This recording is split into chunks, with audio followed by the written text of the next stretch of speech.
I'm going to get into Facebook. Keep the sound down. And I'm ready. Okay, hello everyone. We're just gonna let some people filter on in for a second. Okay, let me see if I can.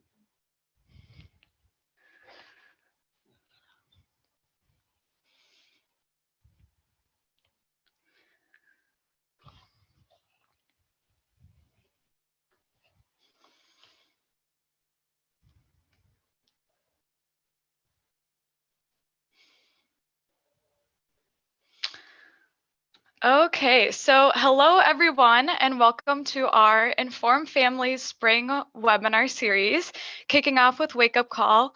My name is Nikki, and I will be your host today. The Inform Families Spring webinar series is kindly hosted by La Crosse County Prevention Network in partnership with 7C's Health Initiative.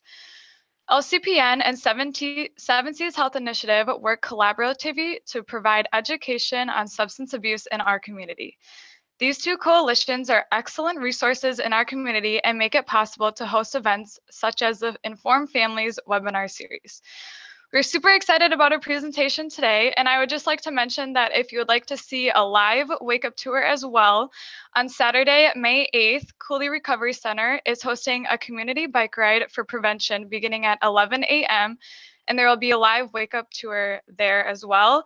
And the registration link is in the chat. So today's webinar is also being recorded and will be posted on the LCPN YouTube page and website, which is lacrossecpn.org. And if you have any questions during today's webinar, please put them in the box marked Q&A, and our speakers will answer them at the end of the presentation. We are also on Facebook Live right now, so if you're watching from Facebook, you can put any questions you may have in the comments, and we will get them at the end. And with that, I would like to introduce our wonderful and knowledgeable speakers, Hannah and Kylie. Thank you. So hello, everyone. We are students at the University of Wisconsin-La Crosse, studying public health and community health education. We're just finishing up our last few weeks as interns at the La Crosse County Health Department, and we've been working on tobacco, alcohol, and marijuana prevention and education. We're very excited to be kicking off the first webinar for the spring series, and we hope you learn something new.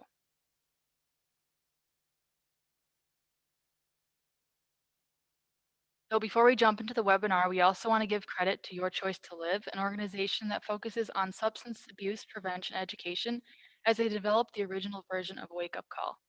Our version that we will present today is inspired by the work that they do. Wake Up Call is an effort to address substance abuse, including tobacco, alcohol, marijuana, prescription drugs, opioids, and heroin. This webinar will include practical information on current drug trends, a walkthrough of 2 separate teenage bedrooms with more than 50 red flags that can indicate substance use and abuse, and proactive parenting as well, to keep your child substance free. Teens tell us that we need to start conversations as early as possible, especially around 9 or 10 years old when experimentation begins. This webinar can be applicable to anyone, as substance abuse disorder does not discriminate and can impact anyone at any time. Without further ado, let's jump into the current drug trends. So we'll be going over tobacco, alcohol, and marijuana drug trends that are popular among youth. And to start, we're going to be addressing electronic cigarettes and vaping. First off, what even are electronic cigarettes? Electronic cigarettes are more commonly known as e-cigarettes. First appeared on the American market in 2007 and have rapidly increased in popularity. E-cigarettes or vaping devices are devices that heat a liquid to produce an aerosol or vapor, which often contains nicotine, flavoring, and other chemicals.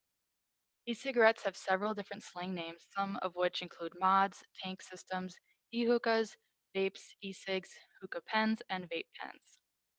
Unfortunately, e-cig use has blown up among teenagers and young adults, creating a new generation of people who smoke.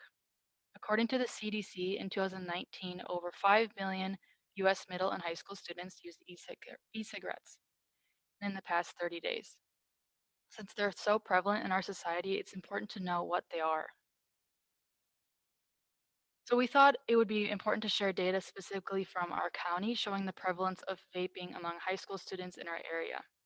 This is from a survey that middle and high school students take called the Youth Risk Behavior Survey, And if you take the look at the first chart on the left, you'll see that 36% of all high school students in La Crosse County have tried vaping. This amounts to slightly more than 1 in 3 students. And then on the second chart, it shows students that currently vape, meaning within the last 30 days.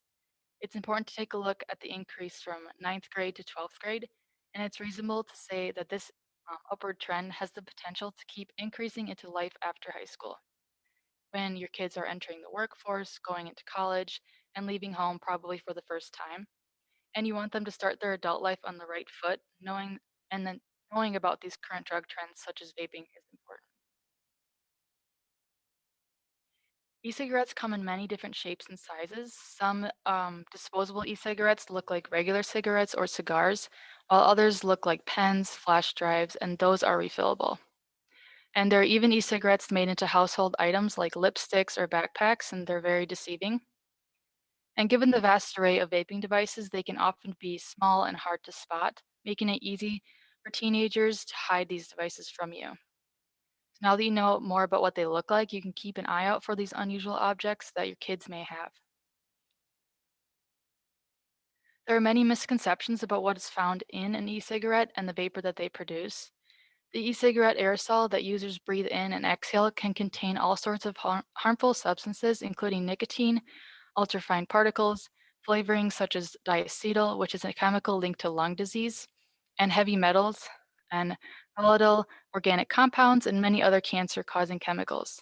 It can be very difficult to figure out what e-cigarettes contain, and not all companies are truthful when sharing what's in their product. This combination of chemicals can be extremely harmful to teenage bodies.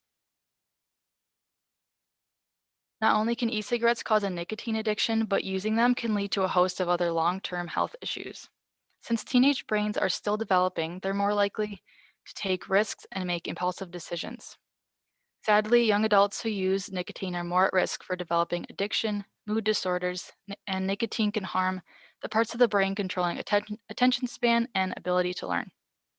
In addition, e-cigarettes can also cause unintended injuries as some devices have overheated or have become defective and exploded. E-cigarette use can also cause serious irreversible damage to the lungs. And lastly, e-cigarettes have been found to be a gateway drug for some users, making them more susceptible to using other tobacco-related products, alcohol, and even marijuana. And speaking of alcohol, this is the next trend we'll be discussing. The drinking culture in Wisconsin has led us to believe that alcohol doesn't have much of an impact on our youth, families, and communities. But the reality is, it is a drug and it does impact our society when misused.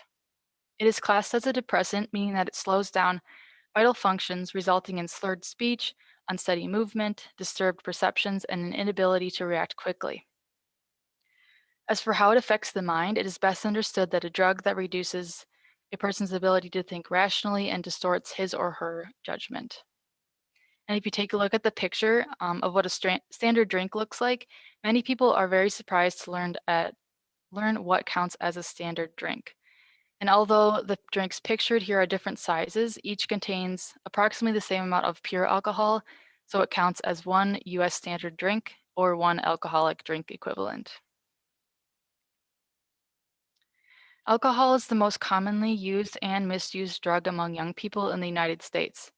While youth aren't legally able to buy or consume alcohol, they do consume 11% of all alcohol in the US, and they also drink more per drinking occasion than adults do. And according to the CDC, alcohol is a factor in about 4,358 annual deaths from young people under 21. Those deaths come in the form of car crashes, homicides, suicide, alcohol poisoning, falls, burns, and drowning.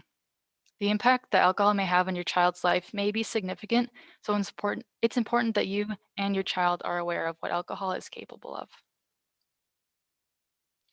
Taking a look at the data again from the Youth Risk Behavior Survey, 50% of La Crosse County high school students have had an alcoholic beverage. And as you can see, that increases with each grade level. And on the second chart, one thing you should notice is that from 9th to 12th grade, current use more than doubles. Studies have shown that alcohol significantly impairs learning and memory in teens. Adults who drink also experience these kind of problems. However, learning and memory are are considerably more compromised by alcohol in adolescents than in adults. This is because the brain is undergoing important development towards maturity, including improvements in decision-making functions and associated connections with the memory center, which lasts throughout the teenage years and into a person's early 20s, which is the exact period of time that alcohol use and misuse often begin. In addition to the impact that alcohol has on the brain, it also has been shown to increase a person's risk of developing cancer. Oftentimes, it's difficult to think long term when considering a risk of a behavior, but when it comes to drug use, it's important to know what could happen down the road. Alcohol use has been linked with cancers of the mouth, throat, voice box, esophagus, liver, colon and rectum, and breast. And while these risks are long term and you may not be thinking about them when your teen is just having fun and it's just a phase, the more you drink, the more you are at risk for developing these types of cancers. Most parents have experience with and are aware of the issues surrounding alcohol, but marijuana may be more of an unknown topic. So starting off with what marijuana is, it consists of dried flowers and leaves of the cannabis plant. It may also be referred to as cannabis, pot, Mary Jane, skunk, dope, and weed, and it contains mind-altering compounds like delta-9 tetrahydrocannabinol, or THC, which can produce a high when smoked, vaped, or ingested. And many are familiar with the standard flower or bud, but marijuana actually can be altered into multiple forms. So for example, edibles, which are food products that contain THC, have a delayed onset and can take 30 or more minutes to kick in. This often leads to individuals taking too much to feel the effects sooner, which can be very dangerous. Additionally, there are now products called marijuana concentrates and concentrations like hashish, hash oil, shatter, and wax that all contain very high levels of THC. These are used for what's called dabbing, and it's where you take a special pipe and it's used to vaporize the concentrate. Lastly, tinctures are taken orally by syringe or can be brewed in teas and have a quick but powerful onset. And simply understanding that marijuana comes in many forms and does not just consist of the typical flower or bud is very important as it will continue to change and evolve over time. Marijuana potencies have changed drastically over the last several decades. In the 1960s and 70s, average THC concentrations were 1 to 2%. Today, these concentrations are as high as 20. This graph illustrates how drastically marijuana potency has increased. Marijuana seized by the law enforcement in La Crosse County has a potency between 10 and 17% THC. Other states have seen a wide range of potency in marijuana plants from 16 to above 28% and even into the 30s and 40s. Today, marijuana can also be converted into concentrates, as I mentioned before, with extraordinarily high THC levels that can range from 40% to even 98%. And back to the youth behavior risk survey, looking at the chart on the left, you'll see that 1 in 5 La Crosse County high school students reported that they have used marijuana. This is surprising because marijuana is not even legal in our state, yet 23% of students have used it at least once. And for both charts, you can see that marijuana use doubles from 9th grade to 12th grade. And this information should be pretty alarming to parents and anyone in the community because this clearly illustrates that we do have a marijuana problem even with our youth. So with changes in marijuana potency, there are significant effects to the adolescent brain. According to the Surgeon General, young people who regularly use marijuana are more likely to show a decline in IQ and school performance, and they're more apt to miss classes. Frequent use of the drug can also impair a child's attention, memory, and decision-making ability. In addition, it can be habit forming. Nearly 1 in 5 people who begin marijuana use during adolescence become addicted. However, the full range of consequences linked with marijuana's potency are not well understood. This chart shows the hospitalizations and ER visit frequency for drug use and abuse in 2019 for La Crosse County residents. And as you can see, hospitalizations for marijuana, or THC, were greater than all other drugs amongst ages 12 to 17 and 18 to 24. The most common reasons for these hospitalizations are cannabis hyperemesis syndrome, butane hash oil burns, toxicity, and intoxication. Cannabis hyperemesis syndrome refers to a condition that leads to repeated and severe bouts of vomiting, which can be very scary. And butane hash oil must be heated to a very high temperature, and if sparked, it can lead to an explosion and severe burning. And believe it or not, marijuana intoxication and toxicity do exist and can lead to unpleasant psychological reactions such as panic, fear, or depression. Intoxication also affects the heart and vascular system as the heart speeds up and the blood pressure decreases. It's important to note that marijuana caused the highest amount of drug-related hospitalizations in La Crosse County in 2019, showing that marijuana is both a problem we face in our county and is very dangerous. Now that we've talked more about vaping devices, alcohol, and marijuana, we'll be taking you through a bedroom walkthrough where we will learn more about where common household items can be hiding substances in a child's bedroom. This walkthrough will include more than 50 red flags that may signal substance abuse or misuse. And common household items may surprise you as they could be used for alcohol, tobacco, or drug use. And in the middle of our presentation, there'll also be a live demo from a TikTok trend we saw in the video, so stay tuned for that. And just a little disclaimer before we get started on the video, we will be showcasing 2 different rooms for the walkthrough that may look like your child's room. The items that will be discussed today can appear in both rooms and can be interchanged, and none of these items are gender specific, but for the sake of this demonstration, we are presenting to you a girl's room and a boy's room. So we'll get started with that video.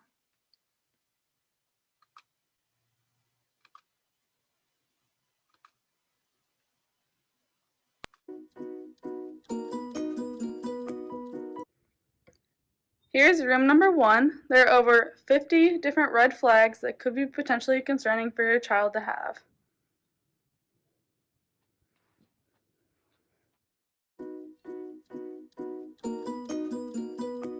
Here is our child's bed, some stuffed animals on it. This could be a good place to hide things. If you take out the tail, there's actually an alcohol bottle in here. Some are good for kids to hide. And then as well, if you find stuffing or other things like this on the floor, this could be important to ask your child about because they could be hiding stuff in their stuffed animals. Good place to check.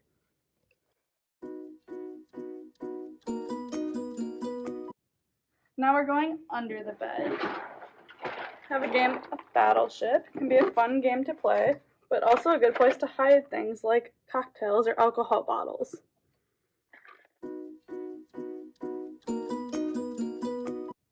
Now onto the laundry basket.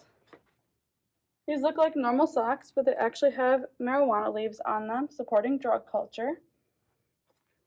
Another pair of socks folded up in the laundry. They're actually hiding a syringe in them. Definitely something to ask your child about, why they have syringes. Pants are a good place to check because of the double waistband, as well as any pockets. Could be a good place to hide stuff. Same idea with sweatshirts. There's actually some marijuana wax hidden in the pocket. Not something you'd necessarily know if you just walked in a child's room. And lastly, we have a shirt, and that is some crushed up pill coating that someone could snort pills with.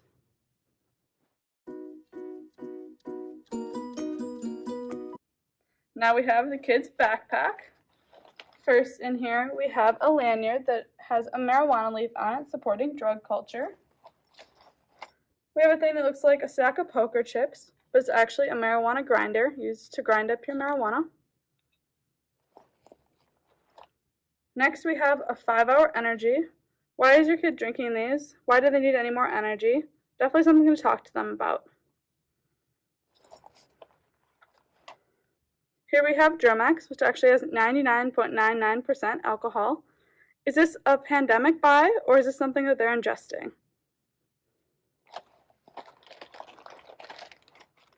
Here we have a little kit with a CD, a card, some straws, and some rolling paper.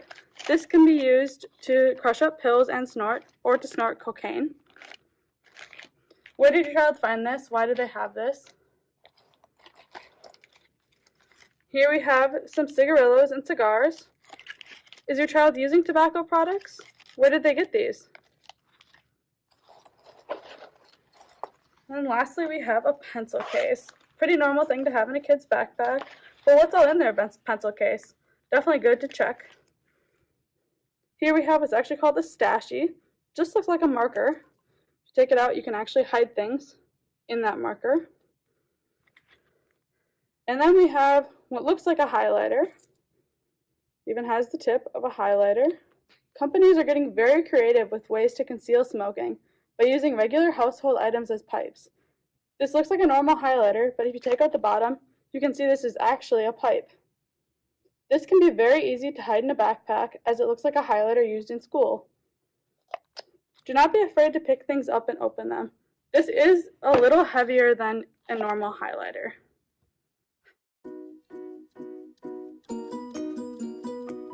Now moving on to the child's desk, we have a Kleenex box. There's nothing in here but Kleenexes, but definitely could be a good place to hide things. Child's wallet. Normal for kids to have a wallet, but it's not necessarily normal for them to have this much cash. If they have a lot of cash on them, definitely something to ask them about. Where are they storing their money? Do they have a job? Is it direct deposit? Then where are they getting all this cash if it's not from you? Have some nail polish. This one is a real nail polish, and this looks like a nail polish, but is actually a pipe. Definitely easy to hide, especially stored by other nail polish. Here we have some pills, actually pet pills. When did you last take your pet to the vet? How old are these pills? Think about where you're storing pills in your house and why your kid has these. Definitely something to ask them about. I also would recommend going through your medicine cabinet and getting rid of old pills and donating them. Here we have a book. Pretty big book, good for kids to be reading. But this actually has a cutout in it. And there are some pills stashed in it. Not something you'd normally think to go through, but definitely good to be just opening books, shaking them, seeing what you find. Here we have a candle, as well as this decorative item that's holding some incense, some extra incense here. Scented items are a way that your child can hide the scent of marijuana, tobacco, or other drug-related items. Here is a decorative piece, a little elephant. Looks cute, but is actually a pipe. Definitely good to be aware of looking at these items more closely. Here we have a drinking container. This can be used to make cocktails and stuff like that, or hide other items. Here we have what looks like a Red Bull. Why is your kid drinking Red Bull in the first place? But this actually isn't a Red Bull container, it's a stash container. And if you unscrew this lid, you can hide things in the Red Bull container. Also good to pick things up and lift them again. This is about as heavy as a Red Bull can, but does seem a little bit weird. Lastly, we have a clock. If set to 420, this could be supporting drug culture. And then behind the clock is actually a good place to stash things. This does have a place for a real battery and does work, so it could be very deceiving.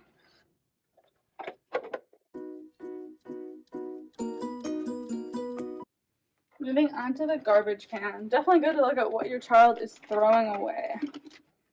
Some straws. Remember the CD that I showed back in the backpack? This could be important because your child could use these to snort crushed up pills or cocaine. We have an empty pack of cigars. Again, why is your child smoking? These are actually peach flavored. What has attracted them to tobacco? Where are they getting this? We have a crushed up can. This can be used as a homemade pipe. Using pens, we have a pen in here. This can be used to stab into it and used to smoke.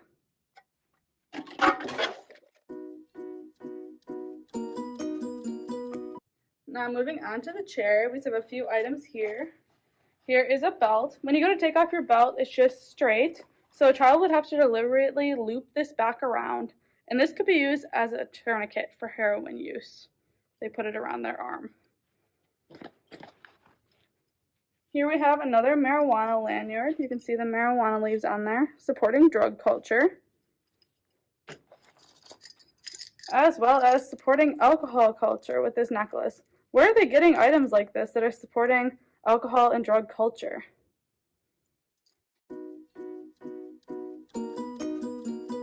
Now we have this storage bin here. A lot of kids have little cabinets like this. Whole bunch of stuff in here. First we have this thing called Protox. This could be used to detox from drugs and pass a urine test. This could be paired with an at-home marijuana drug test, which you can find for really cheap at the store. And this could be taken before taking an actual urine test somewhere for like a job. Then we have over-the-counter medications like Robitussin and antidiarrheal medication that, when taken in high doses, can cause a child to get high. We have an empty mouthwash container, which looks like mouthwash, but is actually just a stash container and can be bought online or at places like Spencer's. Same with this sunscreen bottle. Could be cleaned out after the sunscreen is all gone, or can just be purchased online and can store things like alcohol.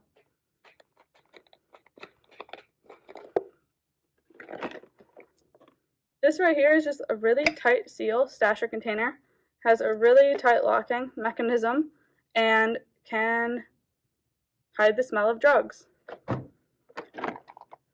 Here we have some deodorant, and this is actually a really good place to hide things under the actual deodorant. Not a place a parent would think to look, but really important to be checking and shaking and making sure this is just deodorant. Now we have some pills of various sorts. Why do they have these pills? What are all of these pills? Why are they in their room? Definitely good to check with them, just like the pet pills from before. Pure vanilla extract actually has a really high alcohol percentage and can be ingested by youth, just like Germ-X. Here we have a bottle, Equate brand. You can get this from Walmart for like 97 cents and can also be used to stash, just like the mouthwash and the sunscreen. Here we have some eye drops and contact solution. Does your child even wear contacts? Why do they have these? This can be used to cover up red eyes after marijuana use. Here we have a Carmex container. Definitely shake things. You can hear that it's moving around. Carmex doesn't shake. Can be used to store pills. And another deodorant, like I said before. The next drawer of the cabinet. Here we have a body spray. When sprayed into this cloth, it can be used for huffing. Here we have grape soda. It may not be concerning if you find grape soda in your child's room, but it should provoke further questions. Does your child normally drink grape soda? If not, why do they have it? Grape soda has the ability to mask the scent of alcohol on one's breath. Did your child request grape soda themselves, or is it for a friend? Do not automatically assume the worst, but ask questions about it to gauge the actions you take. Here we have another grape item. Same thing as I said before. Here we have Glade spray, like used in the bathroom, as well as Ozium air sanitizer, more scented products that could cover up the smell of drugs. More tobacco products, some empty cigarettes. Where are they getting these? Why are they smoking? An Altoid container, actually a really good place to hide things like drugs. We have some marijuana in here. And then we have a camera case. You can find this for like $20 at Walmart. Why would they have a camera case if they don't have a camera? This would be important because it's super protective, so it can be used to hide glass pipes. We have the last drawer of the cabinet. This is what's called a poor boy kit. We have a tire gauge, a little scrubby thing, and a lighter, and this can be used to smoke crack. Got some aluminum foil. If this is missing from your kitchen, definitely good to check in with your kids, as this can be used to store drugs. And we have a spoon with some residue on it. This can be used to cook drugs like heroin. Here we have some banana flavored rolling papers. This can be used to roll up your marijuana into joints.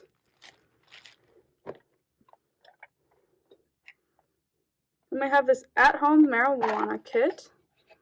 Looks like we have a little homemade pipe, some marijuana, some eye drops, and this little tool can be used to get every last bit out of your joint. And we also have here hashtag 420. This is all supporting drug culture. This kit hides the scent very well. And then lastly, we have this toilet paper roll with some dryer sheets. Why would your child have an empty toilet paper roll in their room? Do they normally change the toilet paper roll on their own, or do they leave it empty for someone else? This could be especially concerning if the toilet paper roll has dryer sheets in it, like this one, because it is likely used to make a homemade sploof. A sploof is designed to hide the smell of tobacco or marijuana smoke by filtering the smell through the DIY dryer sheet filter. When you inhale the smoke, you exhale into the sploof to diffuse the scent. If you find a toilet paper roll or dryer sheets in your child's room, you should have a conversation with this about them. I'm going to show you a live demonstration of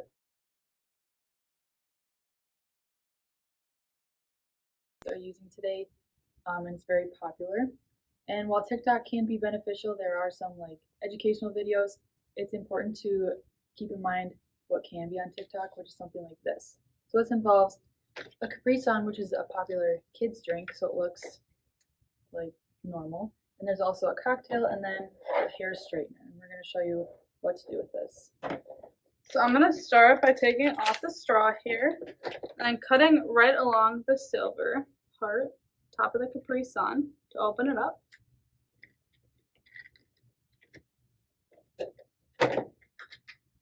Now that we are all opened up, I'm going to pour a little bit of the Capri Sun out to make room to make our secret cocktail. I'll take this strawberry tequila lemonade drink that we have here, pour some in, and then the TikTok hack is resealing it to make it look like a Capri Sun again. So this looks pretty normal. We're just going to close it right back up.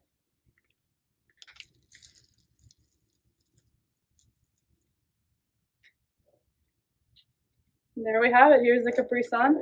Looks like it's sealed on the back. Tip it upside down, squeeze it, nothing comes out. Like brand new.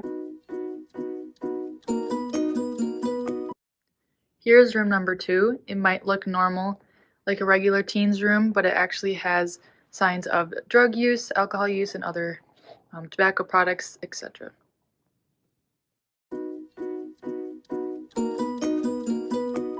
So first we have these stuffed animals on the bed. So stuffed animals, like mentioned before, are a great hiding spot. If you take out the stuffing, here we have a shampoo bottle that actually has alcohol in it. Very discreet. And also we have another teddy bear, but they cut part of the leg off. And they have a little tiny piece of tinfoil that can be used to store drugs. And again, it looks very normal.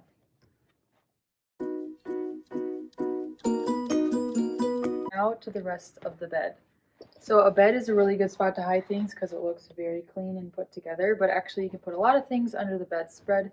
And then even in between the mattress and the box spring is a good place to just kind of shove things. And parents normally don't check that, but it is a good idea to do that. We also have a duffel bag, pretty standard, but inside there's a lot of things that could be worrisome. So first we have a t-shirt, and this supports the drug culture. So maybe ask your kid why they like that, where they got it from, that kind of thing. And we also have a plastic bag and a balloon. You can actually store drugs in here, and it's pretty discreet. This is typically how you would see them being stored. We also have aluminum foil, so just like the bear, a little tiny piece of tinfoil just like this, crumpled up, could have easily hold things like heroin or drugs like that. We also have these 2 stash containers. These are fairly inexpensive and typically are used for traveling when you need to carry a small amount of liquid or even pills. But these can store drug-related items. We also have this. This is called a shake and bake. So this could look like a protein shake, but actually it's how you make meth. And then lastly, we have these pills, and these are actually empty capsules that you can put anything in. So that would be something that you might want to worry about if your kid has that.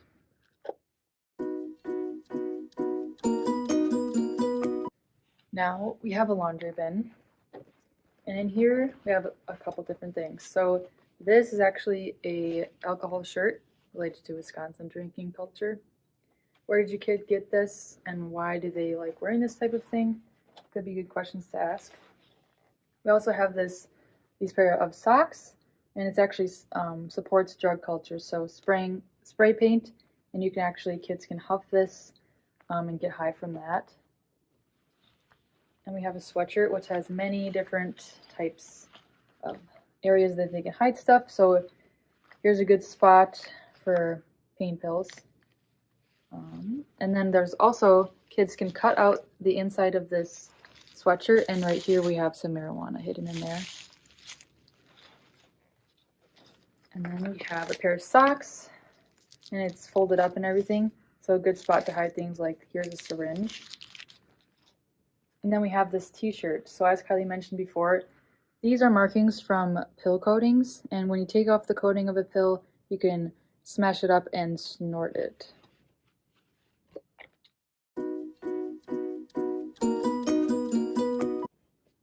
So now we have a backpack, which most kids do have if they're going to school. In the first pocket, we have 2 pill bottles. So these are actually pet pills. As Kylie mentioned before, maybe you should ask your kid why they have these and how long has it been since your pet actually got prescribed something.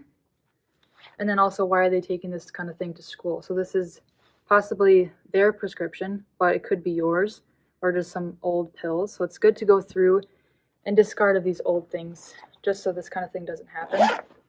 And then in the main pouch of the backpack, we have a camera case. So like we said before, these are very inexpensive at Walmart, and they're obviously used for cameras, but it's a very good spot to hide and store glass pipes or other breakable items. We also have sunscreen. So again, you can just empty one of these out, or you can actually buy them empty. It's just a stasher container for alcohol. So very discreet. We also have orange extract. So it has 89% alcohol, and kids do use this to drink and can get drunk off of that. And then last, we have a pencil pouch. So in this pencil pouch, we have some little cigars. So this looks like a normal thing that a kid would bring to school, just carry their pencils, but easily can hide things like this. I have this desk organizer, which can hold pens, pencils, anything like that. But as you can see here, we have a broken pen. So this is used along with one of these to make a homemade pipe. So you can take anything like an apple, just make a few holes in there, and you can actually smoke out of an apple, which is kind of scary. Also, there's like lots of room on here that you can hide things. So for example, if you have a lighter, it can probably fit right there perfectly, and you can't even tell.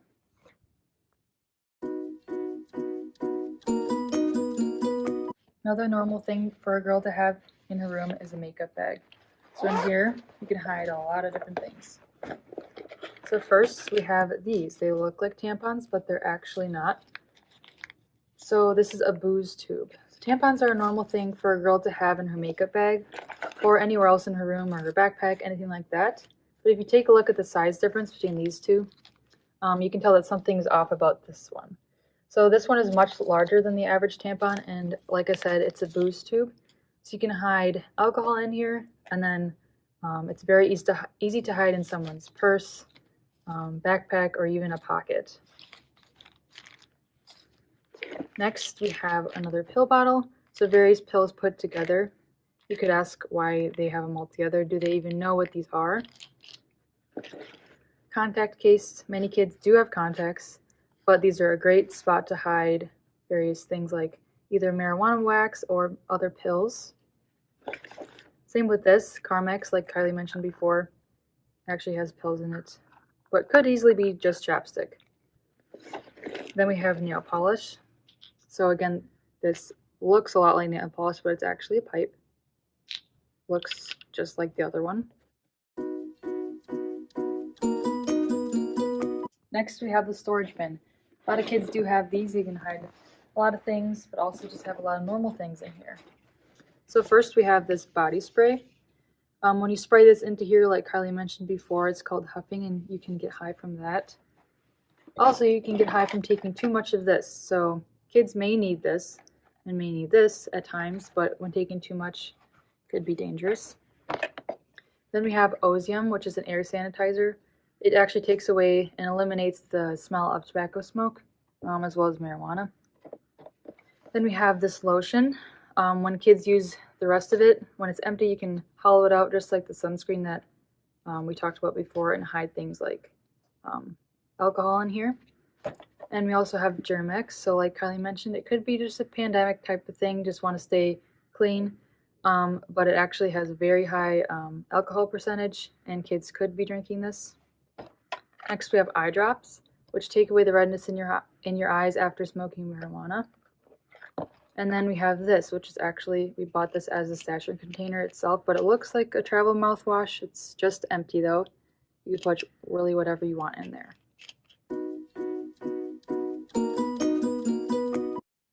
We have the second drawer now. And in here we have some candy. Actually, inside is CBD gummies. They'll look just like the Sour Patch Kids. And same with this one, more CBD gummies. Very discreet. We also have various scent products, so incense and then room spray or anything like that. They eliminate odors of drug use, but also they could just be that their room kind of smells and they need some help with that, so you can ask them about that. And then here we have this kit with a CD, a card, some straws, and some paper. Like Kylie mentioned, this is used to cut up pills or crack or anything like that and snort it. And this is called a Poor Boy kit, so it's a little scrubby, a tire gauge, and a lighter. So this is all stuff that kids can buy on their own. Very inexpensive. I believe this is under $5. And when put together, this is used to smoke crack. And then in here we have a 5-hour energy. So why does your kid really need more energy? And if they can't get through the day, maybe you need to talk to them about getting more sleep. And also this is grape flavor, so like Kylie mentioned with the soda, it can cover up the smell of alcohol.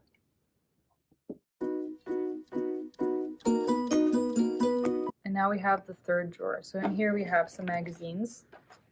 So this doesn't look too bad, it's just a teen magazine, but then we have some more. So this says Pot on the NFL, so it supports marijuana and drug culture and things like that. And there's different types of things that can give kids tips on where to get these type of items, how to use them, and then how to hide them, stuff like that. So same thing with this.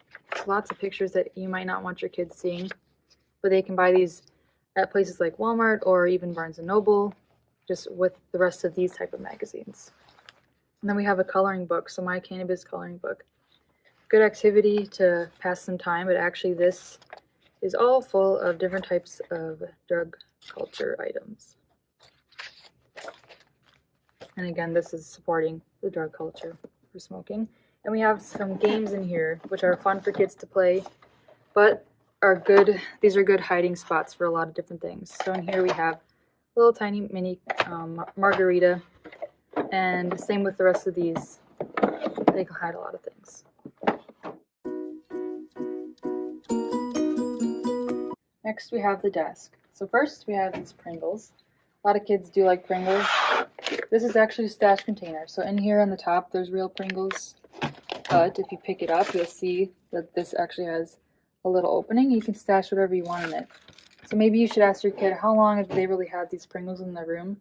Maybe it's been a very long time and they really shouldn't have these that long. Next we have a lamp, which is actually not a lamp at all. It is a hookah, which is a smoking device. And here, just thrown back behind the desk, is the tubing that you use with this thing. And it can really be hidden anywhere, and it's not too hard to hide. Next we have the dictionary. This could be really any kind of book, but this is actually bought, and it actually is a storage container. So in here we have the at-home marijuana drug tests.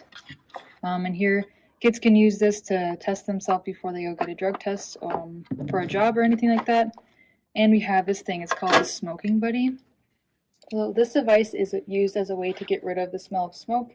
It's advertised as a way to keep secondhand smoke away from friends and family, which is a good thing, but it also is a great way to hide your smoking habits from your parents, which is not a good thing. We also have this marijuana, and then another stasher container, which actually has wax in it. And next we have this book, just like the book that Kylie had. This has a cutout in it. But this is stashing some more marijuana. Something that you probably wouldn't look at in your kids, but maybe now you will. And then we have another necklace that supports drinking, a little tiny beer glass. And then we have the laptop and the phone. So while you want to give your child freedom and space, it's important to know about what goes on behind their screens. So as a parent, your job is to keep your child safe, and knowing that they are being safe online can be pretty tricky, especially these days. So one thing that you can do is talk to them about what they're reading, watching, and who they're communicating with online or on their phone, and then keep the conversation going as they grow older and maybe get more devices. And next we have grape soda. So Kylie mentioned that this actually masks the smell of alcohol. So your kid might actually like grape soda, but maybe they don't and they're starting to ask for it. And you should bring up the topic of that. And then here we have the same thing, but Crystal Light, which is also grape flavored. And next we have this. So this is a cute little elephant that could be a decoration, but it's actually a pipe, just like the one in the other room. And then we have a candle, which can hide the smell of a lot of different drug smells like tobacco, marijuana. And if they're having too much of these again, this could be a warning sign that they need to cover up too many smells. Then we have this, which looks kind of like a candle, but it's actually a stasher container. And here we have a grinder. So just like the poker chips that Kylie had before, use this to actually grind marijuana up, and so you can smoke it. And then we have this little cute container. A lot of scrunchies, those type of things, but actually it's a good spot to hide something like this. So a little cocktail, and then also some mints, which actually this has marijuana in it. We have the garbage, which you might not be checking that often, but maybe you should. So first we have this Coke can, and it looks like a Coke can, feels like a Coke can. It's pretty much the same weight as a full Coke, but it's actually used for stashing things.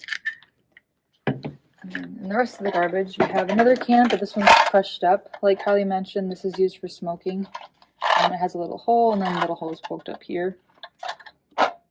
We have a box to a vaping device. Maybe you should ask them, like, where did they get this? Because as you can see, it's got to be somewhere else. Where did they buy it? Is it from a friend? That type of thing. And then we have little cigars. So these are peach flavored. What attracted them to this, and why do they have it in their garbage?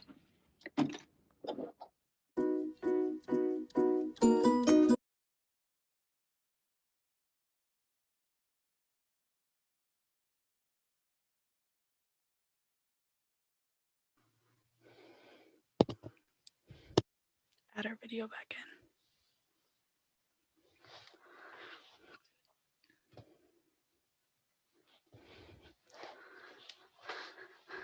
I'm sure some of the things you saw in the video surprised you. I hope you learned something new.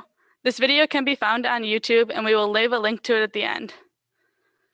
Now that you've learned about current drug trends and have seen examples of red flags that you should be aware of in your child's bedroom, what can you ask as parents or guardians? What can you guys as parents or guardians do with this information?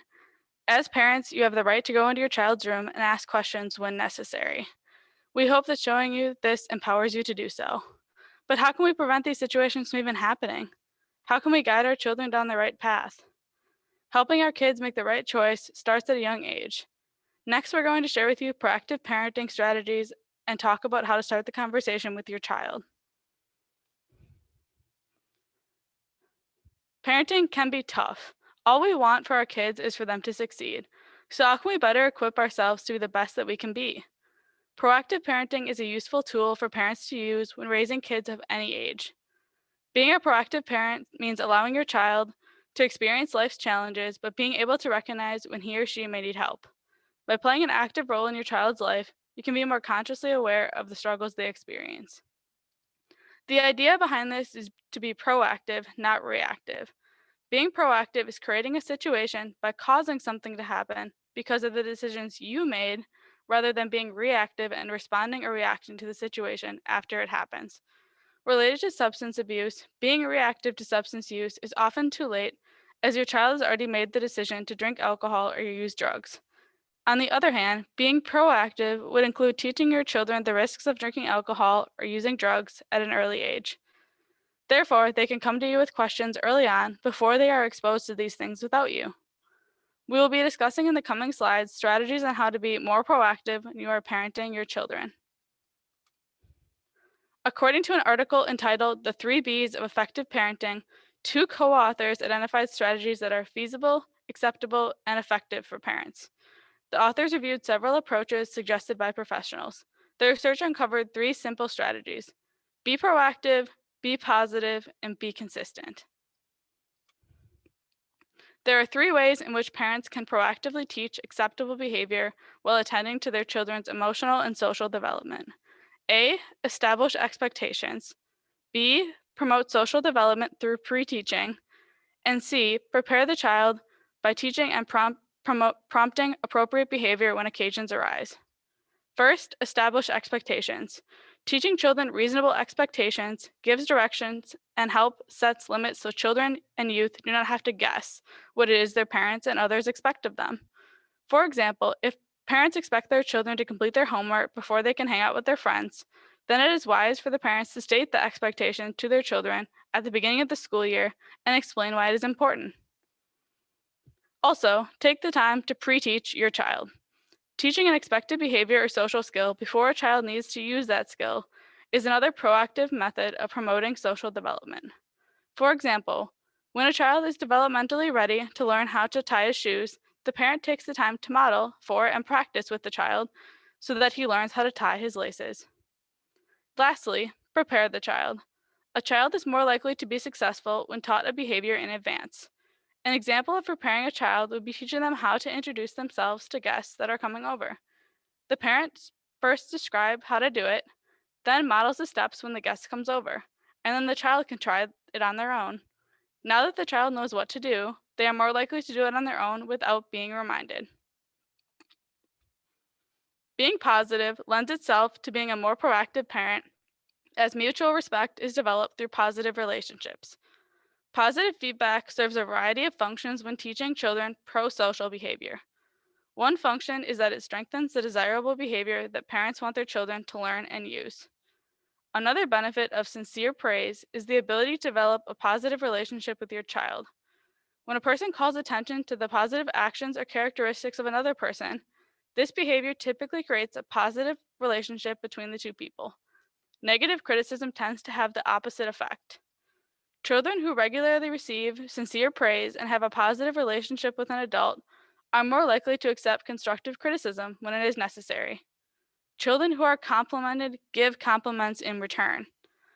They are also more inclined to recognize praiseworthy acts and give genuine praise to others. Being consistent is just as important as being positive, since children thrive on consistency. All behavior, whether appropriate or inappropriate, is followed by consequences, which can be positive, negative, or neutral. First, consequences need to be understood upfront by parents and children in order to reduce the likelihood of misunderstandings and to prevent parents from imposing illogical consequences during frustrating moments. It is wise to hold a family meeting in which the parent and child discuss consequences that align with family expectations. These consequences must meet the needs of each particular family and child. Examples of positive consequences might include reading together or playing a game, while negative consequences might include having no friends over that day or having toys taken away. Second, consequences must be reasonable, and parents need to select consequences that are aligned with the child's behavior. For example, if the child plays with his toys and walks away without picking up the toys, a logical consequence would be to have the child return and clean up the toys. In contrast, an illogical consequence would be for the child who does not pick up the toys to be put into timeout. The consequence would be logical if a teenager who arrives home late is still required to complete her homework, even though she is very tired. This is a more natural consequence of her behavior, rather than withholding all of her social privileges for an entire week. A third guideline for establishing consequences is that they must be manageable. If the consequence for a teenager breaking his curfew is that he will lose his driving privileges for a week, the mother or father must be certain that he or she can transport him or arrange transportation to critical events, like a part-time job. Finally, consequences need to be delivered in a precise, accurate, and consistent manner. If a father promised a son $5 for mowing the lawn, the money should be given at a scheduled time after the lawn is mowed. If the father does not have the money at that exact moment, it is critical for the father to inform the child when the money will be delivered and to deliver it in a timely manner. Being proactive, being positive, and being consistent is essential in being effective and proactive parents. I hope you can apply one of these strategies to how you parent your own children. Along with those tips on being an effective parent, La Crosse County Prevention Network launched the Be the One campaign, which aims at preventing underage drinking, increasing parenting skills, and includes a community call to action. Be the One is comprised of public service announcement ads featuring local youth, bright yellow yard signs as pictured, and magnets all spread throughout the community educating about the dangers of underage drinking, as well as expert advice on how to start conversations. A big part of Be the One is learning how to start the conversation. It is important to understand your influence as a parent as it relates to your child's substance use. Drugs, including tobacco and alcohol, are easily available to children and adolescents. Prevention starts with parents. Parents are the strongest influence that children have. There is no guarantee that your child won't use drugs, but drug use is much less likely to happen if you provide guidance and clear rules about not using drugs, spend time with your child, and do not use tobacco or other drugs yourself. Talking with your children about family history is essential in youth making informed decisions. The single most reliable indicator for risk of future alcohol or drug dependence is family history. Youth want to know if anyone in their family has struggled with addiction so that they can make informed decisions. Keep yourself and your children informed about alcohol and drug trends around you. Know what is going on in your kid's life and educate them on the dangers of substance use.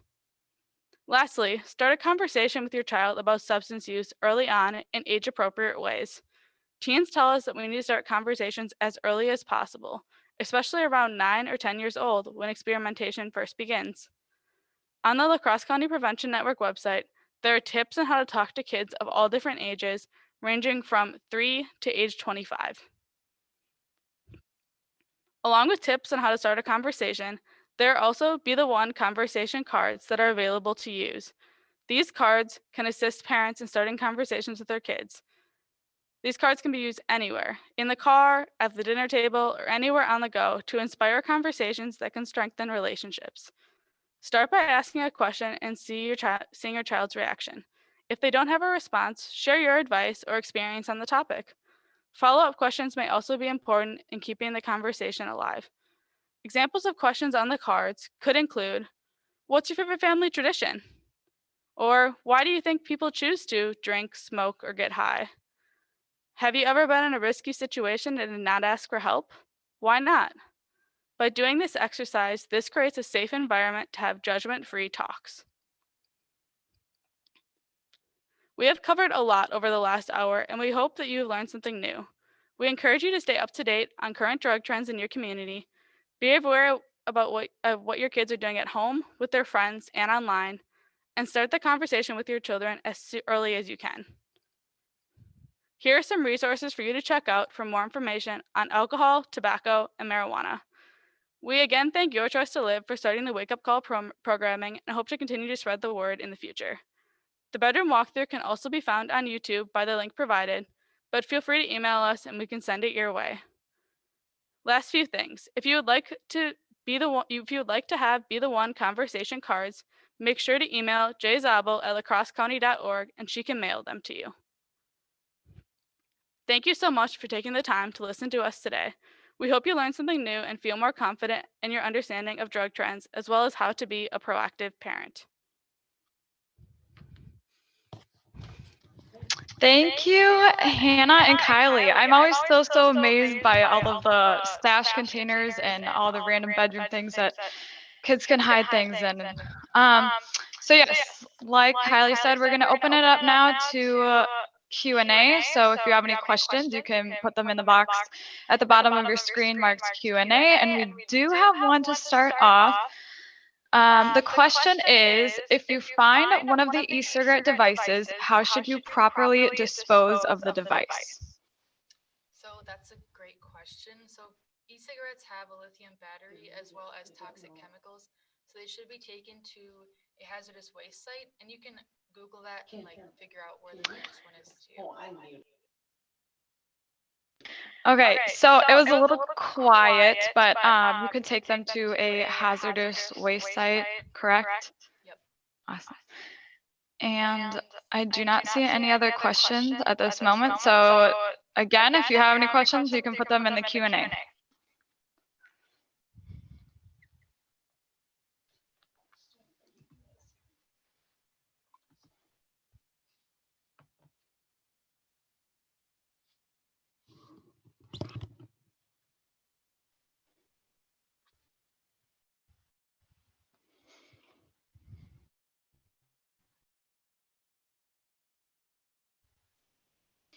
I have a question for you guys. So I know this was the first time doing the walkthrough and learning about it. What do you find most surprising when you go through all the bedroom items? Or what was something new that blew your mind? Because I know there's a lot of them that I saw and I was like, oh my gosh, I never even thought about that.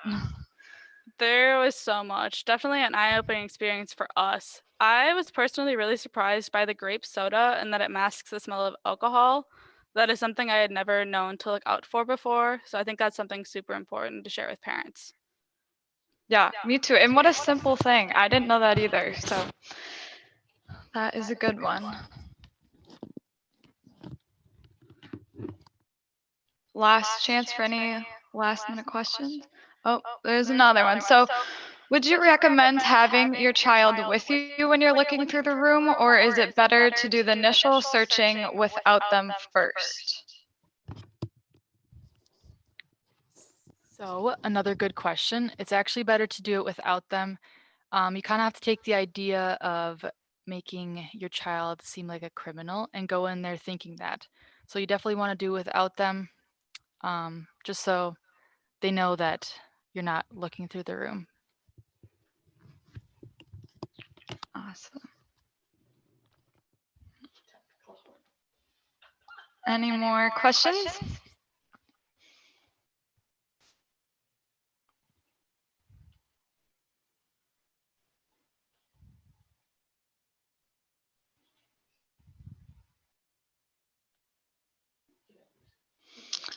Okay, well, seeing that there are no more questions coming in, I just want to thank you guys both again for doing this and doing the walkthrough. And it was super informative, so I appreciate you coming to speak for us. Thank you again, Nikki, for hosting this. Thank you. Absolutely. With that, that will conclude the webinar. Thank you for everybody for attending.